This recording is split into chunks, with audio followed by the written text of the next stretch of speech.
میری گفتگو کا جو اس وقت عنوان معین ہے اور جو اس وقت آپ کے سامنے لکھا ہوا بھی ہے، فلسفہ دین میں نماز کی اہمیت۔ تو انسانی فکر کی پختگی، انسانی شعور کی پختگی، حکمت دین کا سب سے اہم، سب سے بنیادی اولین مسئلہ۔ اما بعد فقد قال اللہ تبارک و تعالی اعوذ باللہ من الشیطان الرجیم بسم اللہ الرحمن الرحیم وَلَقَدْ آتَيْنَا لُقْمَانَ الْحِكْمَةَ أَنِ اشْكُرْ لِلَّهِ وَمَنْ يَشْكُرْ فَإِنَّمَا يَشْكُرُ لِنَفْسِهِ وَمَنْ كَفَرَ فَإِنَّ اللَّهَ غَنِيٌّ حَمِيدٌ وَإِذْ قَالَ لُقْمَانُ لِابْنِهِ وَهُوَ يَعِظُهُ يَا بُنَيَّ لَا تُشْرِكْ بِاللَّهِ إِنَّ الشِّرْكَ لَظُلْمٌ عَظِيمٌ إِلَى قَوْلِهِ یا بنی اقم الصلاة وأمر بالمعروف وانہ عن المنکر واصبر على ما اصابک ان ذلک من عزم الامور۔ وقال تبارک وتعالی اننی انا اللہ لا الہ الا انا فاعبدنی واقم الصلاة لذکری۔ صدق اللہ العظیم۔ محترم لطف الرحمان صاحب، ناظم قرآن کالج، محترم پروفیسر حافظ محمد فاضل صاحب، رئیس شعبہ عربی و اسلامیات، محترم میجر ریٹائرڈ فتح محمد صاحب، ناظم دارالمقامہ، اور عزیز طلبہ، میں سب سے پہلے تو آپ حضرات کو مبارکباد پیش کرتا ہوں کہ آپ نے یہ 2 روزہ صلاۃ کیمپ منعقد کیا۔ میں یہ سمجھتا ہوں کہ قرآن کالج کی یہ پہلی تقریب ہے کہ جو اس کے قیام کے مقصد کے ساتھ بڑی گہری ہم آہنگی رکھتی ہے۔ پھر یہ کہ جس انداز میں اسے منظم کیا گیا ہے، اس میں خاص طور پر میجر صاحب کی جو فوجی تربیت ہے، اس کا جو عمل دخل مجھے نظر آیا ہے، تو میں اس پر بھی انہیں ہدیہ تحسین پیش کرتا ہوں، اور امید کرتا ہوں کہ آئندہ بھی دین کے جو اہم اور بنیادی موضوعات ہیں ان پر اسی طرح کے تربیتی کیمپ منعقد کرتے رہیں گے۔ میری گفتگو کا جو اس وقت عنوان معین ہے اور جو اس وقت آپ کے سامنے لکھا ہوا بھی ہے، فلسفہ دین میں نماز کی اہمیت۔ اس میں سب سے پہلے تو میں توجہ دلاؤں گا کہ لفظ فلسفہ اصلاً عربی کا ہے اور نہ ہی یہ قرآن حکیم کی اصطلاح ہے۔ یہ لفظ بھی اپنی اصل کے اعتبار سے یونانی ہے۔ فلسفی اگرچہ فلسفی عربی میں اب استعمال ہوتا ہے اور فلاسفہ اس کی جمع بھی ہوتی ہے، لیکن واقعتاً یہ عربی زبان کا لفظ نہیں ہے۔ اسی کی ایک مثال اور ہے تصوف، وہ بھی بظاہر تفاعل کے وزن پر خالص صیغہ معلوم ہوتا ہے عربی زبان کا، لیکن یہ بھی تھیوسوفی، یہ بھی در حقیقت یونانی الاصل لفظ ہے، جس کی تعریف کی گئی ہے، اسے معرب بنا کر عربی کا جامہ پہنا دیا گیا ہے۔ فلسفے سے ہم جس علم یا جس شعبہ علم کو مراد لیتے ہیں، قرآن حکیم کی اصطلاح میں اس کے لیے لفظ حکمت ہے۔ اس کا مادہ ہا، کاف، میم، اور اس کا بنیادی مفہوم وہی ہے کہ جو اس سے جو ایک مشتق لفظ ہے استحکام، کسی شے کا مضبوط ہو جانا، پختہ ہو جانا، قوی ہو جانا، ایسی صلاحیت حاصل کر لینا کہ وہ اپنی حفاظت کر سکے، اپنے خلاف کسی بھی اقدام پر اپنا دفاع کر سکے۔ یہ ہا، کاف، میم کے مادے کا اصل مفہوم ہے۔ اور حکمت انسان کے فکر اور اس کے شعور کی پختگی کا نام ہے، اس لیے کہ انسان حیوانات سے ممیز کیا گیا ہے اگرچہ مختلف اعتبارات سے، لیکن یہ کہ اس میں سب سے اہم اعتبار یہ ہے کہ یہ حیوان عاقل ہے۔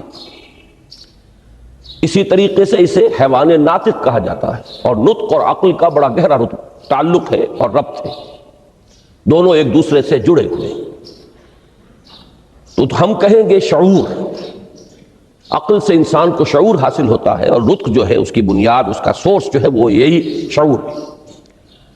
تو انسانی فکر کی پختگی، انسانی شعور کی پختگی، اس کے اندر ایسی صلاحیت کا پیدا ہو جانا کہ وہ حقائق تک رسائی حاصل کر سکے، اس میں اتنی قوت پیدا ہونا کہ وہ صحیح رخ پر، صحیح رخ سے موڑنے والے جتنے محرکات ہیں ان کے مقابلے میں اپنا دفاع کر سکے، یہ حکمت ہے۔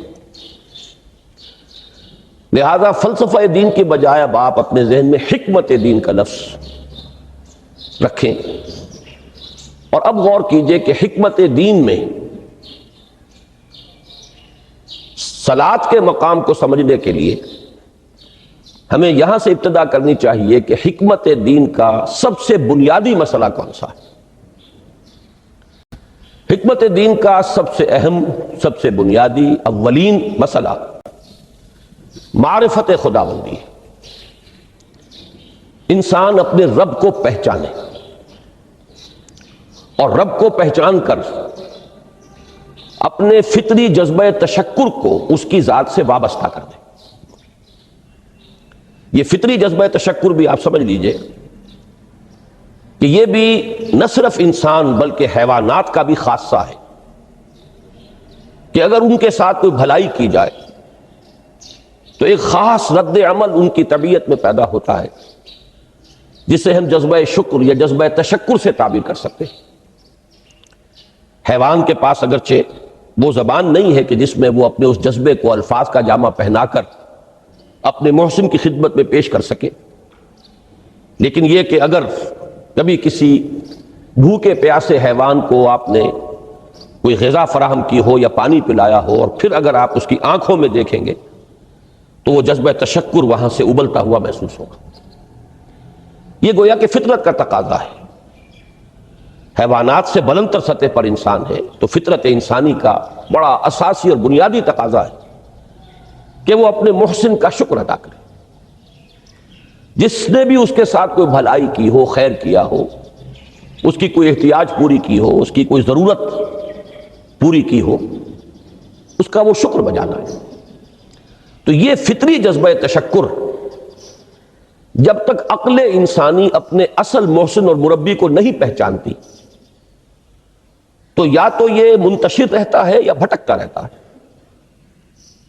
چنانچہ شرک کی جو ساری تاریخ ہے اس کا تجزیہ کریں گے تو بات یہی نظر آئے گی کہ اس جذبہ تشکر نے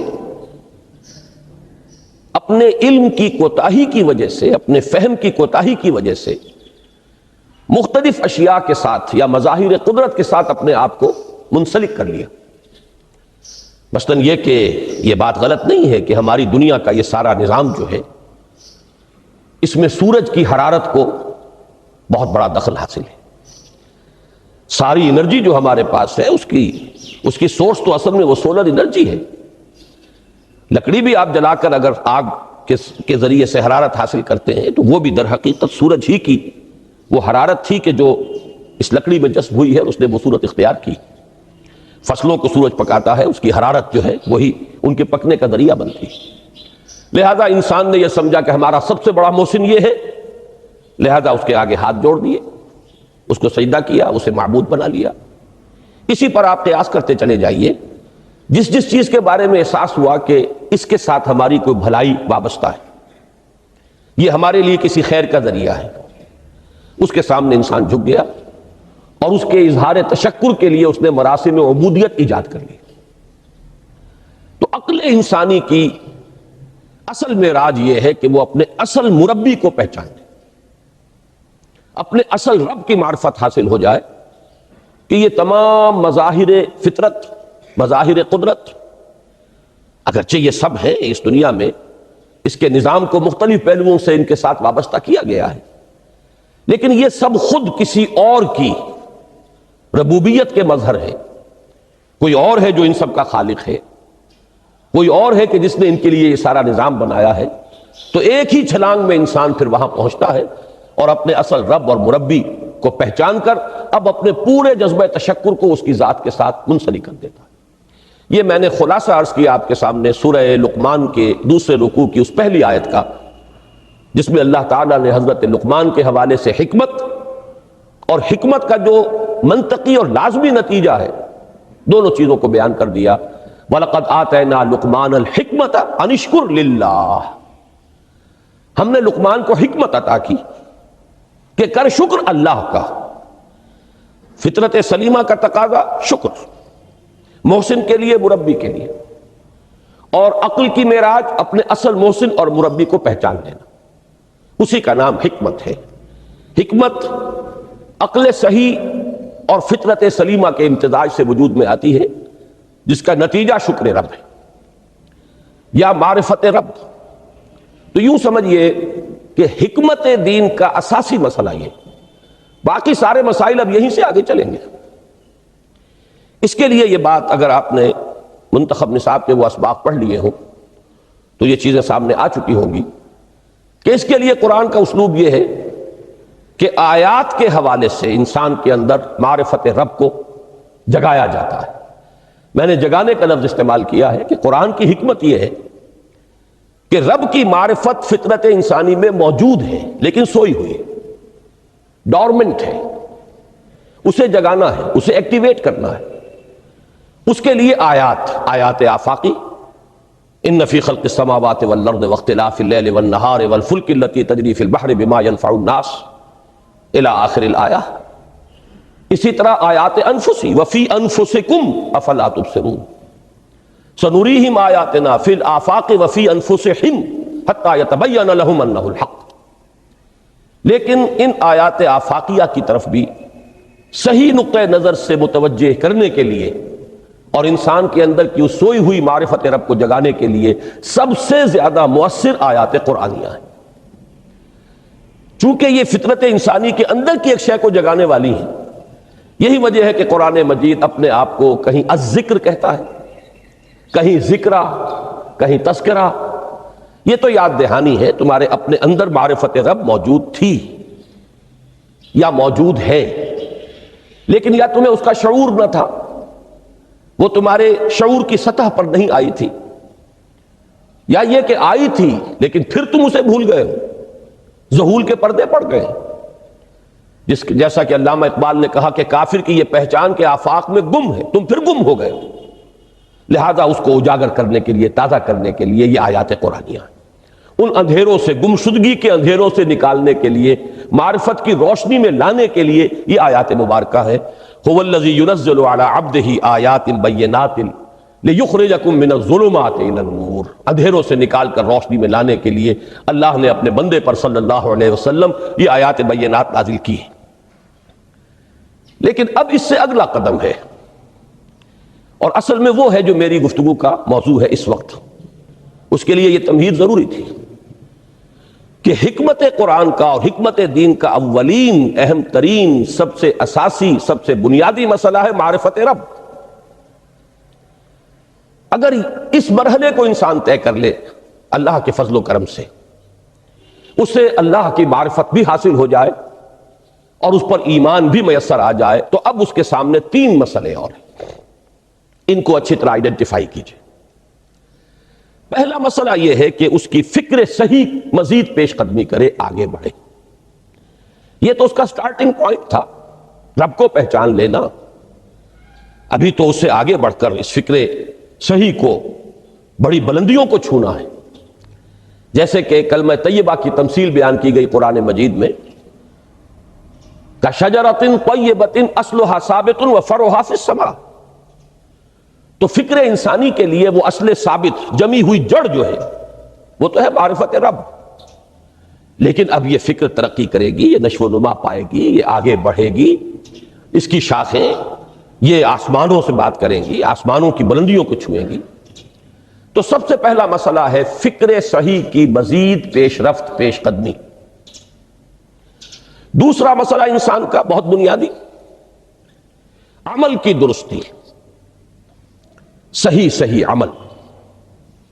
انسان اپنے نفس امارہ سے مغلوب ہو کر یا جذبات کی رو میں بہہ کر یا ماحول کے اثرات سے مرعوب ہو کر وہ کسی غلط رخ پر نہ پڑ جائے، تو اس کے عمل کو درست رکھنے کے لیے کوئی اسے سہارا درکار ہے۔ اور تیسری ضرورت اس کی، یہ میرے نزدیک اس دور میں سب سے زیادہ نگاہوں سے اوجھل ہو چکی ہے، یہاں تک کہ ہمارے بہت سے دینی حلقے بھی خاص طور پر جو ریلیجس ایکٹیوسٹ شمار ہوتے ہیں، جو دین کی احیائی جد و جہد میں مصروف نظر آتے ہیں، تجدید دین، احیاء دین، غلبہ دین، اقامت دین، ان کی بھی ایک بہت بڑی محرومی ہے کہ وہ ایک تیسرے گوشے کو تقریباً نظر انداز کر رہے ہیں، اور وہ ہے روحانی ترقی۔ اس لیے کہ انسان کی اصل عظمت کی بنیاد تو وہ روح ہے جو اس میں پھونکی گئی، وَنَفَخْتُ فِيهِ مِن رُوحِي، جس کا تعلق ذات باری تعالیٰ کے ساتھ ہے۔ کم سے کم یہ تو ہر شخص مانے گا، کوئی بڑے سے بڑا ریشنلسٹ اور روحانیت کا منکر شخص وہ بھی یہ تو ماننے پر مجبور ہے کہ اللہ تعالیٰ نے اس کی جو نسبت اپنی طرف فرمائی ہے روحی، اس میں در حقیقت انسانی روح کی عظمت اور اس کی شرافت، اس کی بلندی اور اس کی بزرگی کی طرف اشارہ ہے۔ بہرحال اس کی ترقی، فکر صحیح کی ترقی، نمبر 2 عمل کی درستی، اس میں افراط و تفریط نہ ہو، اس میں انسان نفس امارہ سے مغلوب ہو کر یا جذبات کی رو میں بہہ کر یا ماحول کے اثرات سے متاثر ہو کر کوئی غلط اور غیر متوازن راستہ اختیار نہ کر لے۔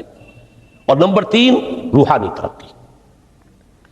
اب ان میں سے پہلی چیز کو لیجئے، فکر صحیح کے مزید ارتقاء اور اس کی مزید پیش قدمی کے لیے قرآن حکیم نے بھی سورہ آل عمران کے آخری رکوع میں ذکر کو سب سے پہلے اور سب سے اہم عامل کی حیثیت سے شمار کیا۔ چنانچہ اس کی پہلی آیت جو ہے سورہ آل عمران کے آخری رکوع کی، اس میں تو وہی مضمون جو میں بیان کر چکا وہ آیا ہے، ان فی خلق السماوات والارض واختلاف اللیل والنہار لآیات لأولی الالباب، یقیناً آسمانوں اور زمین کی تخلیق میں اور دن اور رات کے الٹ پھیر میں نشانیاں ہیں ہوش مندوں کے لیے۔ ان کے ذریعے سے انسانی شعور کے اندر وہ معرفت رب اجاگر ہوگی، وہ پہلا مرحلہ اب اس نے طے کر لیا، وہ ڈورمنٹ معرفت اب ایکٹیویٹ ہو گئی۔ اب مزید فکر کا مرحلہ ہے جو اگلی آیت میں آیا ہے، الذین یذکرون اللہ قیاما وقعودا وعلی جنوبہم ویتفکرون فی خلق السماوات والارض ربنا ما خلقت ھذا باطلا سبحانک فقنا عذاب النار۔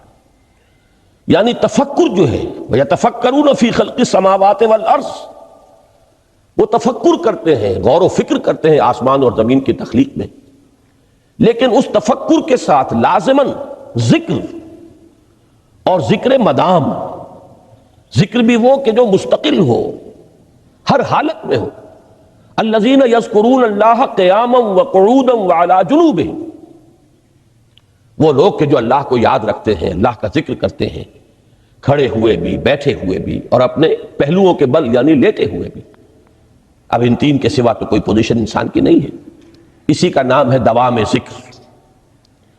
اور اس کے ساتھ اگر وہ تفکر کرتے ہیں تو ان کا فکر اگلی منزل تک پہنچتا ہے۔ میں اس پر زیادہ بحث اس وقت نہیں کروں گا، اس وقت میں نے چونکہ وہ 3 باتیں بیان کی تھی، میں درجہ بدرجہ چاہتا ہوں کہ آگے بڑھوں اور ایک حد سے زیادہ کسی بھی مسئلے میں تجاوز نہ کروں۔ یہ جو بات سورہ آل عمران کی آخری رکوع کی اس دوسری آیت میں آئی ہے، اسی کو مولانا روم نے بیان کیا ہے بہت ہی سادہ لیکن بڑے پرمغز شعر میں، این قدر گفتیم باقی فکر کن، فکر اگر جامد بوت رو ذکر کن۔ اس قدر تو ہم نے تمہیں بتا دیا، سمجھا دیا، یہ بات تو آ گئی تمہاری عقل میں، اب جاؤ خود غور کرو، مزید آگے پیش قدمی کرو۔ این قدر گفتیم باقی فکر کن، فکر اگر جامد بوت رو ذکر کن، فکر میں جمود آ جائے، فکر سست پڑ جائے تو جاؤ پھر ذکر کرو۔ تو یہ ذکر اور فکر گویا کہ گاڑی کے 2 پہیے ہیں کہ جن سے فکر انسانی صحیح رخ پر آگے بڑھے گا۔ اگر یہ ذکر ساتھ نہیں رہے گا تو فکر انسانی کج ہو جائے، تاثریہ امیر و دیوار کج، پھر وہ فکر جو ہے وہ بلندی کو کتنے ہی پہنچ جائے لیکن وہ ٹیڑھی بلندی ہوگی، وہ صراط مستقیم پر پیش قدمی کرنے والا فکر نہیں ہوگا۔ اسی کو علامہ اقبال نے اپنے 2 اشعار میں، کیونکہ انہوں نے مولانا روم کو اپنا پیر بھی تسلیم کیا ہے، مرشد رومی، تو یہ فکر جو ہے، یہ خیال جو مولانا روم نے پیش کیا، اسی کو علامہ اقبال نے 2 اشعار میں میں سمجھتا ہوں کہ مزید شکوہ کے ساتھ، مزید خوبصورت اور حسین انداز میں پیش کیا ہے۔ جز بقرآن زے غمی روباہی است، فقر قرآن اصل شاہنشاہی است۔ قرآن کے بغیر اگر کوئی شعر بھی ہو تو وہ بھی اصل میں لومڑی ہے، اس کی کوئی حقیقت نہیں ہے، اس لیے کہ اصل شاہنشاہی جو ہے وہ تو فقر قرآن ہے۔ اب فقر قرآن کیا ہے؟ فقر قرآن اگر آپ لکھا ہوا دیکھیں گے اس کو تو اس کے آگے یہاں اب سوالیہ نشان آ جائے گا۔ فقر قرآن یعنی سوچو فقر قرآن کیا ہے، اور جواب ہے اختلاط ذکر و فکر۔ فقر قرآن امتزاج سے وجود میں آتا ہے کہ اس میں ذکر بھی ہو فکر بھی ہو، اور فکر را کامل نہ دیدم جز بے ذکر، میں نے فکر کو کبھی بھی اپنی منزل مقصود تک پہنچتا ہوا نہیں پایا جب تک کہ اس کے ساتھ ذکر نہ ہو۔ تو پہلی شے تھی فکر انسانی کی صحیح رخ پر مزید پیش قدمی اور پیش رفت، اور اس کے لیے لازم ہے ذکر و فکر کا امتزاج۔ دوسری چیز کو لیجئے عمل کی درستی۔ اس عمل کی درستی کے لیے اللہ تعالی کے ساتھ ایک گہرے تعلق کی ضرورت ہے، اس لیے کہ صبر کی بحث میں یہ مضامین شاید آپ کے سامنے آ گئے ہو کہ صبر، جہاں مصیبت پر صبر ہوتا ہے، تکلیف پر صبر ہوتا ہے، اللہ کے احکام پر جمنا یہ بھی صبر ہے، نفس کی خواہشات کی باغ کو تھام کر رکھنا، کھینچ کر رکھنا یہ بھی صبر ہے، اور استقامت کسی شے پر قائم رہنا یہ بھی صبر ہے۔ تو عمل صحیح پر استقامت کے لیے وَاصْبِرْ وَمَا صَبْرُكَ إِلَّا بِاللَّهِ، اس صبر کی سب سے اہم جو بنیاد ہے، اس کا جو سب سے بڑا ذریعہ ہے، اس کا جو سب سے بڑا سہارا ہے، وَمَا صَبْرُكَ إِلَّا بِاللَّهِ، اس کے لیے ضرورت ہے ایک گہرے تعلق کی کہ اللہ کے ساتھ ایک ایسا تعلق برقرار رہے جو نہ صرف گہرا ہو بلکہ دائم و قائم ہو، مسلسل ہو۔ ذرا ذہول ہوگا تعلق مع اللہ میں، ذرا کمی آئے گی، شیطان کا وار کاری ہو جائے گا۔ اسی کو حضور نے حدیث میں یوں تعبیر کیا ہے تمثیلاً کہ جو دل اللہ کی یاد سے غافل ہے اس پر، فارسی کا وہ مقولہ بھی ہے کہ خانہ خالی را دیو می گیرت، گھر خالی رہے تو جنات اس پر دیو جو ہے آ کر قبضہ جما لیتے ہیں۔ تو خانہ قلب جو ہے اگر یاد خدا بندی سے خالی ہو گیا تو شیطان ابلیس لعین اپنی تھوتنی ٹکا دیتا ہے۔ یہ لفظ آتا ہے سور کے منہ کے لیے تھوتنی، جس طرح اس کا نکلا ہوا سا منہ ہوتا ہے آگے، تو یہ لفظ استعمال کیا گیا کہ وہ اپنی تھوتنی انسان کے دل پر جما کر اور پھوکے مارنی شروع کر دیتا ہے۔ تو شیطان کو موقع ہی تب ملتا ہے جب انسان کے تعلق مع اللہ کے اندر کمی ہو، وہ خانہ بالکل خالی ہو گیا ہو یا اتنا ضعیف ہو گیا ہو کہ کل عدم ہو جائے، گویا کہ نہیں۔ تیسری چیز کی طرف آئیے، روحانی ترقی۔ روحانی ترقی کے لیے میں ایک اصطلاح کے سامنے لا رہا ہوں، اس سے مراد کیا ہے؟ روحانی ترقی کے لیے ہماری دینی اصطلاح ہے تقرب الی اللہ، اللہ سے قریب تر ہوتے چلے جانا۔ اس پر میرا ایک کتابچہ بھی ہے، تقرب الی اللہ کے 2 مدارج، 2 درجے، جو در حقیقت ایک حدیث نبوی علیہ الصلوۃ والسلام ہی پر مبنی ہے کہ حضور نے ایک درجہ قرار دیا ہے تقرب بالفرائض، فرائض کے ذریعے سے انسان اللہ کا قرب حاصل کرے۔ ایک ہے تقرب بالنوافل، نوافل کے ذریعے سے اللہ کا قرب حاصل کرے۔ ان میں کیا نسبت و تناسب ہے، اہمیت کے اعتبار سے کون بڑھ کر ہے، بلندی کے اعتبار سے کون بڑھ کر ہے، یہ تمام مسائل میں نے اپنی اس تقریر میں بیان کیے تھے جو اس کتابچے میں شائع ہوئی ہے۔ اس وقت میں اس کی تفصیل میں نہیں جا رہا، صرف یہ تذکرہ اس لیے کر رہا ہوں کہ جن کو بھی خواہش ہو جائے وہ اس کا مطالعہ کرے۔ ہماری اس وقت کی گفتگو سے وہ کتابچہ اس جگہ پر منسلک ہوگا۔ تو تقرب الی اللہ، یہ تقرب کوئی فزیکل فینومینن نہیں ہے، جسمانی یا مادی مسئلہ نہیں ہے۔ اللہ سے قرب یہ نہیں ہے کہ کوئی کروڑوں میل کا فاصلہ ہے، اب ہمیں کوئی رسی پر چڑھنا ہے اوپر بڑی محنت اور مشقت سے۔ فصل تو ہے ہی نہیں، فاصلہ ہے ہی نہیں، بعد ہے ہی نہیں۔ نحن اقرب الیہ من حبل الورید، ہم تو انسان سے اس کی شہرگ سے بھی زیادہ قریب ہیں۔ ہوا معکم اینما کنتم، وہ تو تمہارے ساتھ ہی ہوتا ہے جہاں کہیں بھی تم ہو، بس صرف یہ کہ تمہاری توجہ نہیں ہوتی، تم اور چیزوں میں مشغول و مصروف رہتے ہو، تم ہماری طرف دھیان ہی نہیں دیتے، تم ہماری طرف متوجہ ہی نہیں ہوتے۔ ہم تو مائل بے کرم ہے، کوئی سائل ہی نہیں، راہ دکھلائیں کسے رہنو منزل ہی نہیں۔ انسان جب متوجہ ہو جاتا ہے اور بڑھتا ہے، آگے پیش قدمی کرتا ہے روحانی اعتبار سے، تو یہ ہے در حقیقت تقرب الی اللہ، اور اسی کو ہم کہیں گے روحانی ترقی۔ اب ان تین چیزوں کو اگر آپ نے ذہن میں جما لیا، پھر میری بات کی ترتیب اس کو ذہن میں قائم کیجئے۔ ہم چلے کہاں سے؟ کہ دین کے ساتھ اصل مناسبت فلسفے کی نہیں، حکمت کی۔ نمبر 2، حکمت قرآنی کا پہلا اور اہم ترین اور بنیادی مسئلہ معرفت رب کا حصول ہے۔ اس کا نتیجہ شکر خداوندی ہے، اس کا ذریعہ آیات آفاقی، آیات انفسی، اور سب سے بڑھ کر آیات قرآنیہ ہیں، جو الذکر ہے، جو تذکرہ ہے، جو ذکرہ ہے۔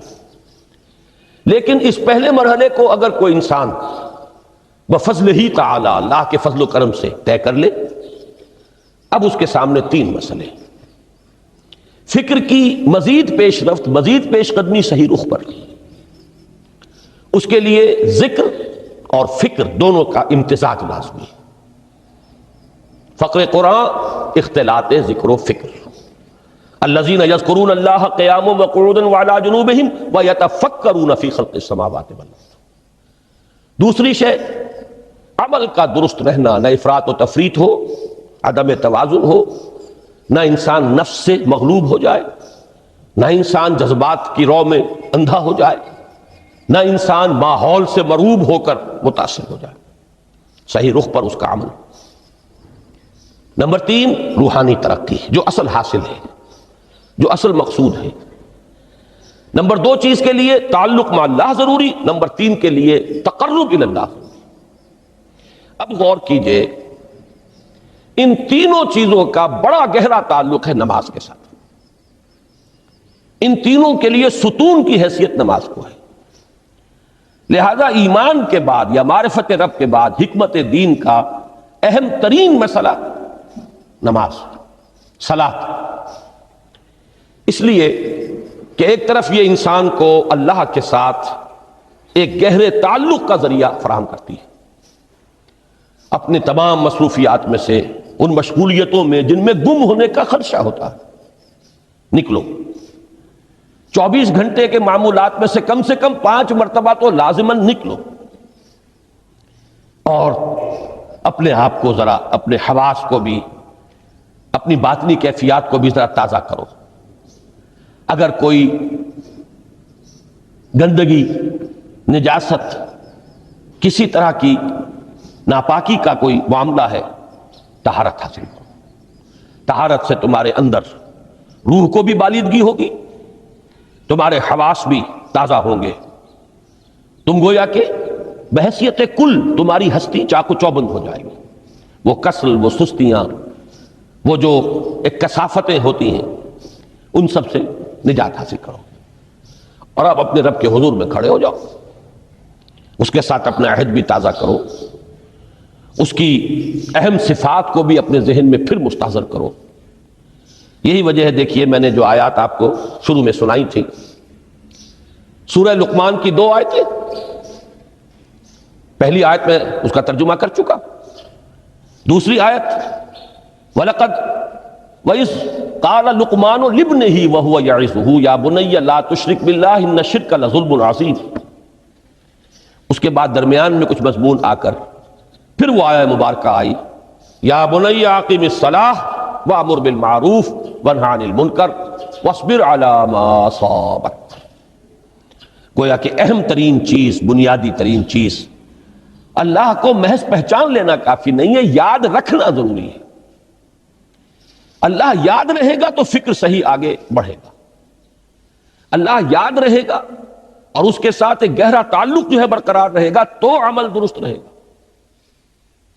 بالکل یہی بات سورہ طٰہٰ میں جو پہلی وحی حضرت موسیٰ علیہ السلام پر ہوئی، اور پہلا مخاطبہ ہے، چونکہ حضرت موسیٰ کو یہ انبیاء کرام کے مقدس گروہ میں ایک امتیازی حیثیت حاصل ہے کہ ان سے براہ راست گفتگو ہوئی ہے، اگرچہ صرف ایک پردہ تھا، اوٹ من ورائے حجاب گفتگو ہوئی ہے، لیکن یہ کہ کوئی فرشتے کا درمیانی جو ہے وہ لنک نہیں تھا، براہ راست اللہ تعالیٰ نے حضرت موسیٰ علیہ السلام سے کلام فرمایا۔ کلم اللہ موسیٰ تکلیما، موسیٰ سے تو اللہ نے کلام فرمایا جیسے کہ کلام کیا جاتا ہے۔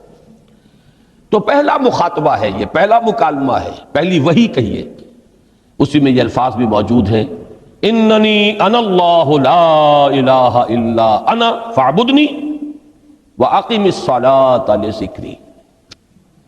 یہ گویا کہ حکمت قرآنی کا ایک بہت بڑا خزانہ ہے یہ آیت مبارکہ، کہ خود حضرت موسیٰ علیہ السلام کو جو ہدایت دی جا رہی ہے، میں ہوں، میں اللہ، اننی انا اللہ لا الہ الا انا، میرے سوا کوئی معبود نہیں، فاعبدنی، بس میری بندگی، میری عبادت، میری پرستش، میری محبت، اس کو اختیار کرو۔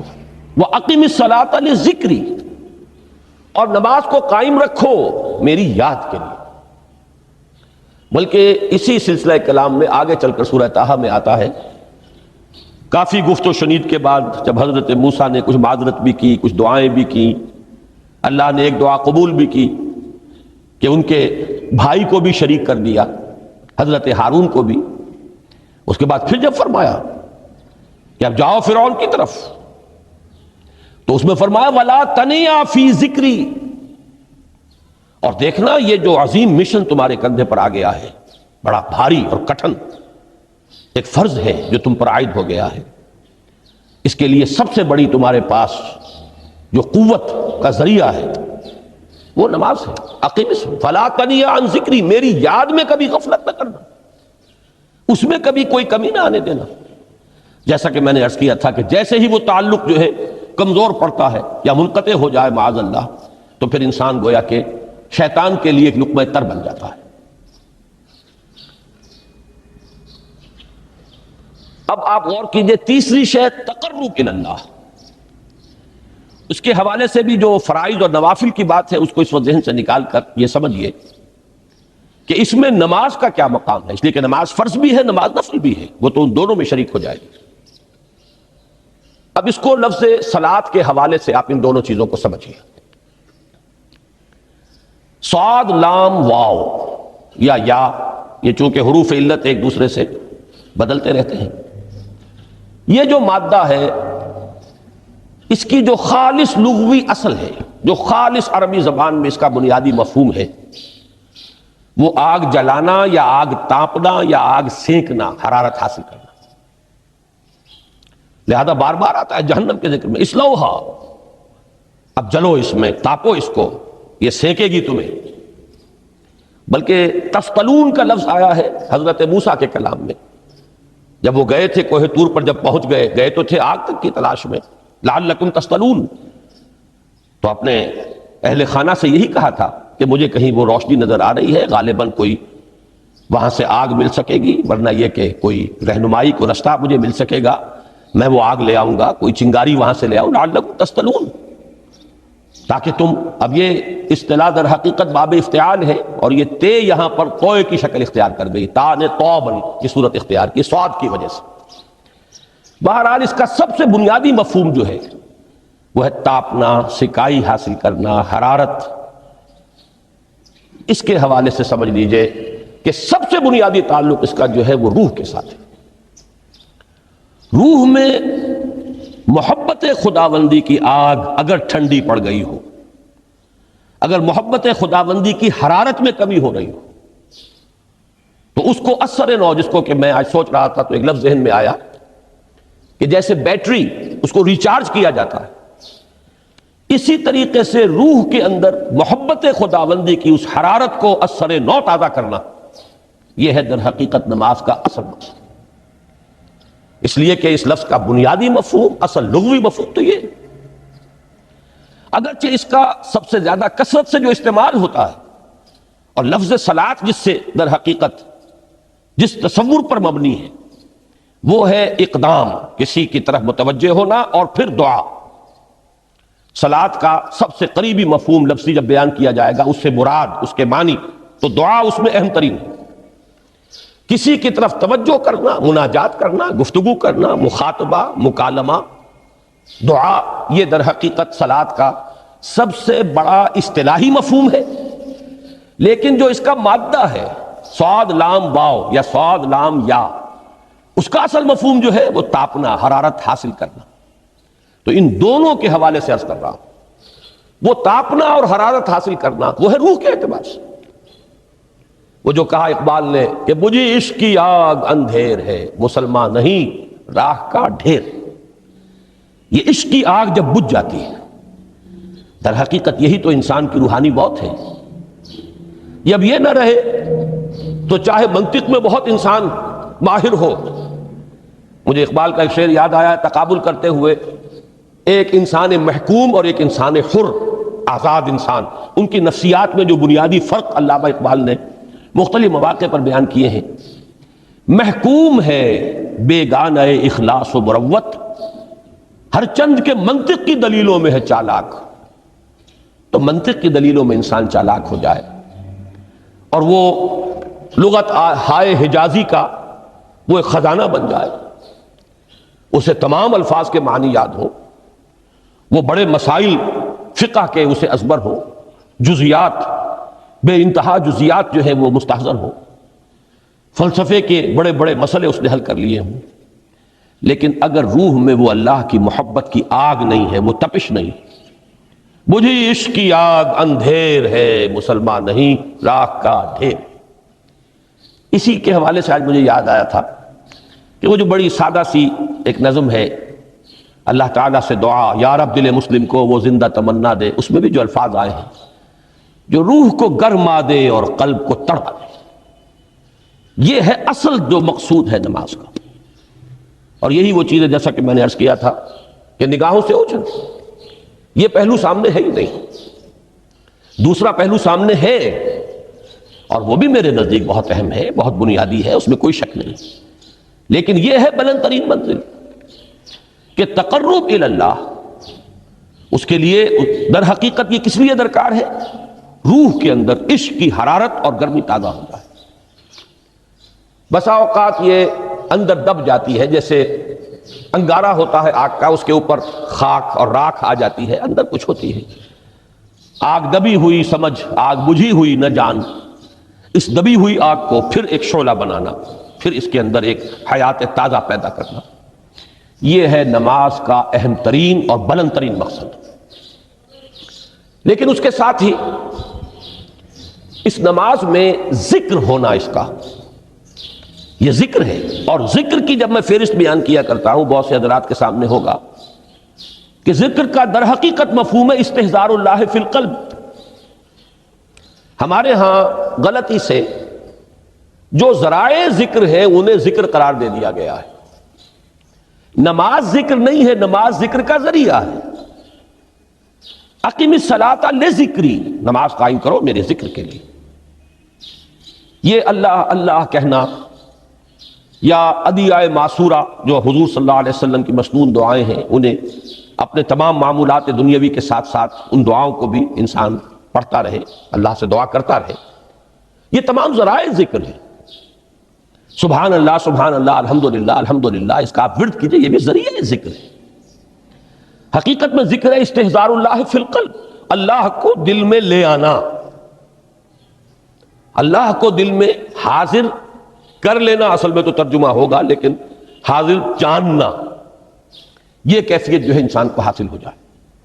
اب اس کے حوالے سے ذرا بات سمجھیے کہ ایک تو میں عرض کر چکا ہوں مجسم ذکر تو قرآن ہے، لہذا ذکر کی فہرست جب آپ کریں گے ذرائع ذکر تو ان میں سب سے پہلے قرآن آئے گا، اس لیے کہ وہ ہماری حکمت کے پہلے مسئلے کو حل کر رہا ہے، بنیادی مسئلہ، اہم ترین مسئلہ۔ دوسرے نمبر پر ذکر جو ہے، اب اس کے لیے کچھ اصطلاحات جو میرے مختلف دروس میں شاید آپ کے سامنے بعد میں آئیں یا پہلی آ چکی ہوں، ان کے حوالے سے میری بات سمجھیے۔ ایک ذکر غیابی ہے، تھرڈ پرسن میں، صیغہ غائب میں اللہ کی یاد کرنا، اللہ اکبر اللہ اکبر اللہ اکبر۔ ابھی اللہ اکبر جو ہے یہ جملہ ایک اسمیہ خبریہ ہے، ایک حقیقت کی تکرار آپ کر رہے ہیں، اللہ سب سے بڑا ہے، اللہ سب سے بڑا ہے، سبحان اللہ سبحان اللہ سبحان اللہ۔ یہ در حقیقت ذکر غیابی ہے کہ آپ اس میں مخاطب نہیں ہے اللہ سے، ایک ذکر خطابی کہیں یا ذکر حضوری کہیں جس میں مکالمہ ہوتا، جس میں گفتگو ہوتی۔ تو نماز در حقیقت ذکر حضوری اور ذکر خطابی کی بلند ترین شکل ہے۔ اس لیے میں نے عرض کیا تھا کہ نماز کے لفظ یا صلاۃ کے لفظ، یہ اصطلاحی معنی جو اکثر و بیشتر کیے جاتے ہیں وہ ہے دعا، اور دعا میں ہوتا کیا ہے؟ مکالمہ ہے، مخاطب، اے اللہ، اے میرے رب، اے پروردگار۔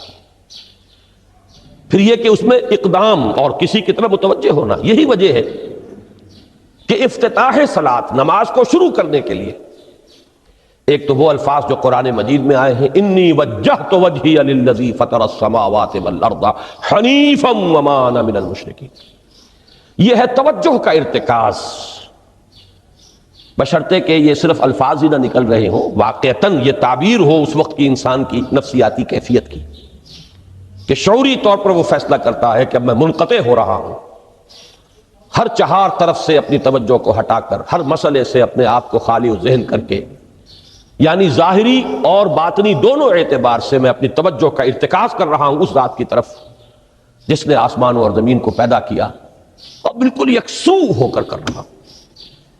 انی وجہت وجہی للذی فطر السماوات والارض حنیفا وما انا من المشرکین۔ اور دوسری وہ جو دعا جس سے ہم افتتاح کرتے ہیں اپنی نماز کا، دیکھیں اس میں خطاب کا کس قدر اہتمام، وہاں سبحان اللہ نہیں ہے، سبحانک اللہم، پاک ہے تو اے رب ہمارے، وبحمدک وتبارک اسمک وتعالی جدک۔ آپ غور کر رہے ہیں، یہ ہے تخاطب، براہ راست مخاطب ہونا۔ یہ گویا کہ لب لباب میں آپ کے سامنے عرض کر رہا ہوں علامہ اقبال کے خطبے کا، دی میننگ آف پریئر ان اسلام۔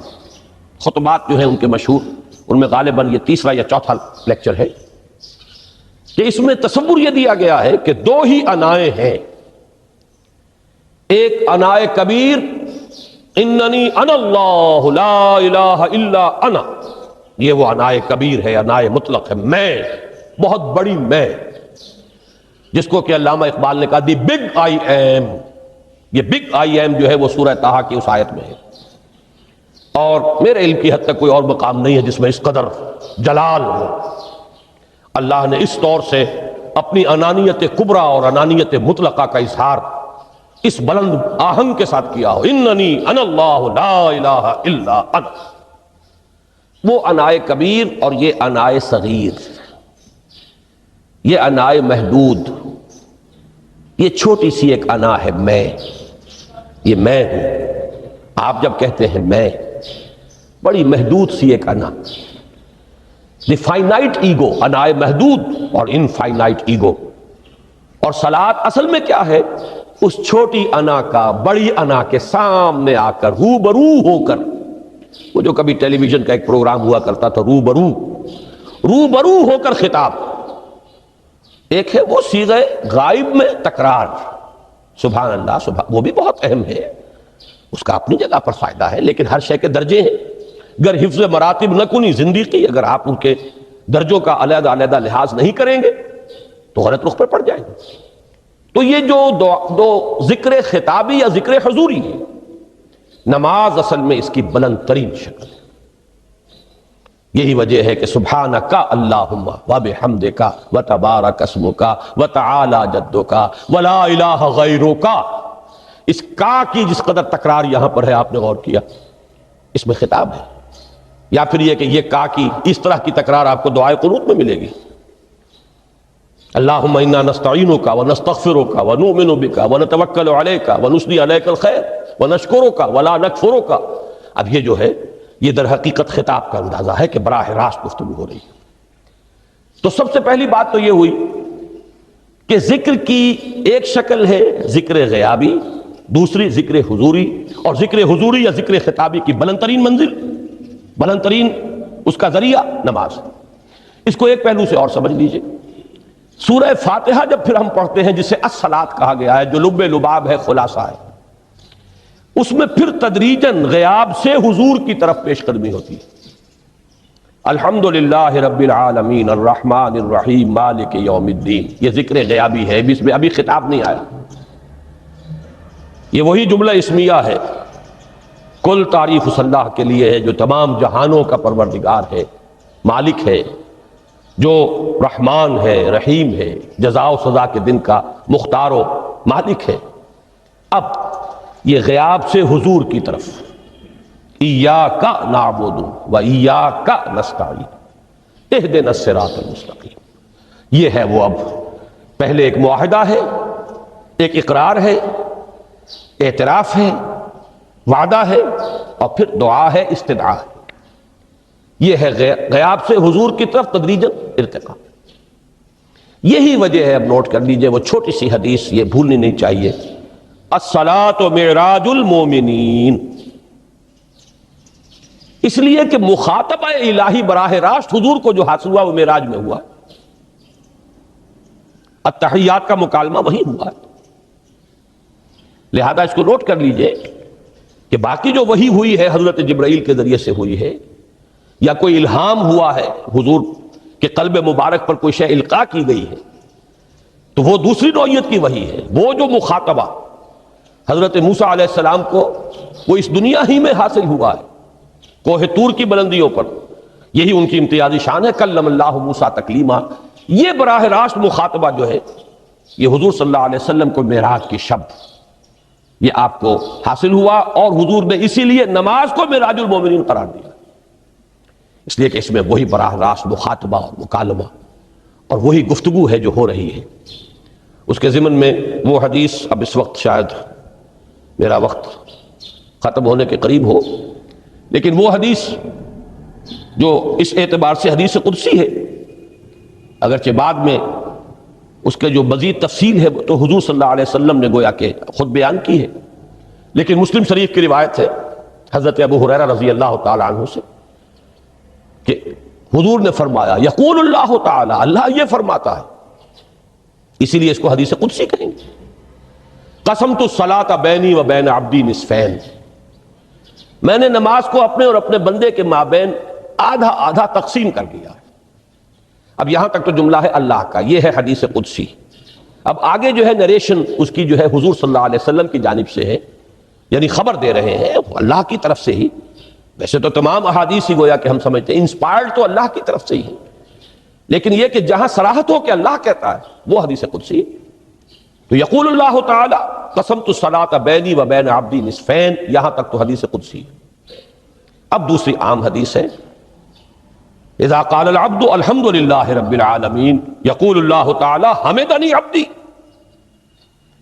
جب بندہ کہتا ہے الحمد للہ رب العالمین، پروردگار کہتا ہے میرے بندے نے میری حمد کی۔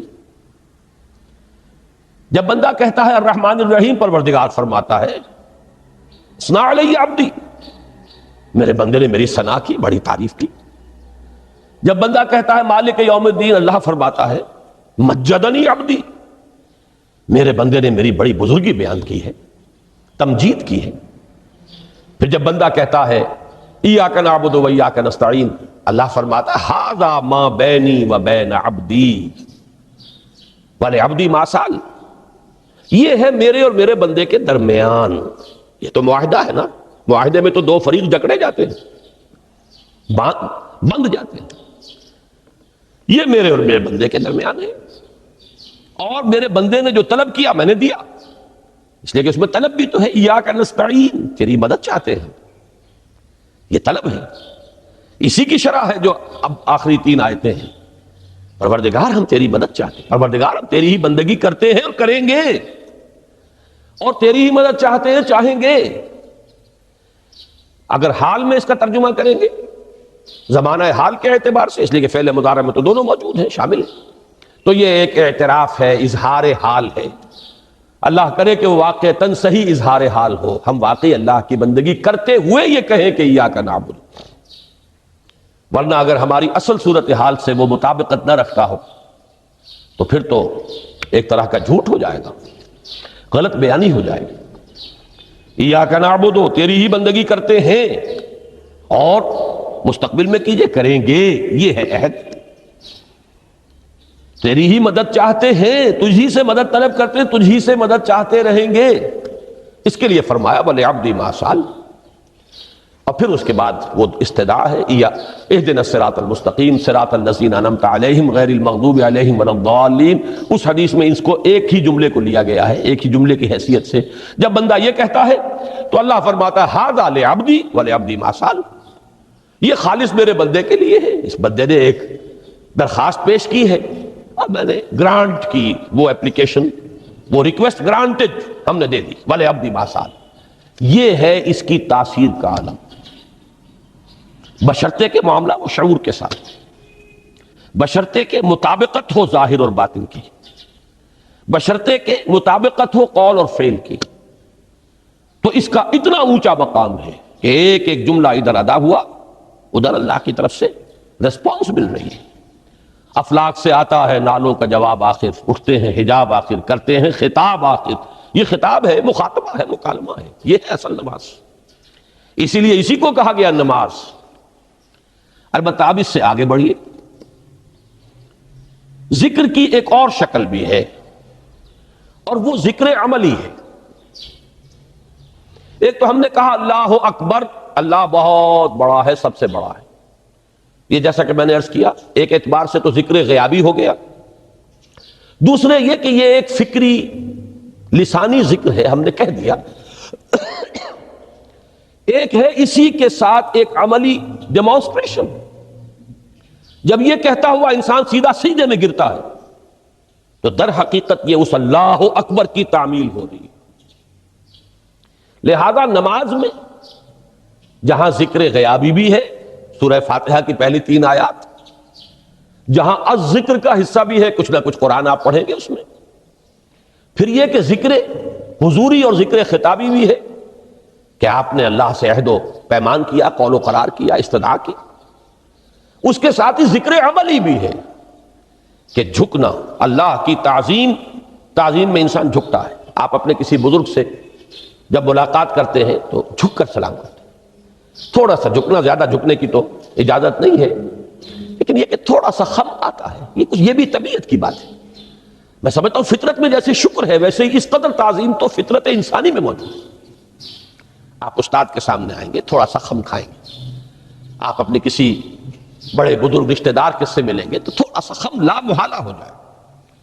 یہ در حقیقت اس آپ کے فکر کی ایک عملی تعبیر، اس کا عملی مظہر ہے کہ آپ نے اس ہستی کی تعظیم کی ہے، اس کی عظمت کا اقرار اور اعتراف کیا ہے.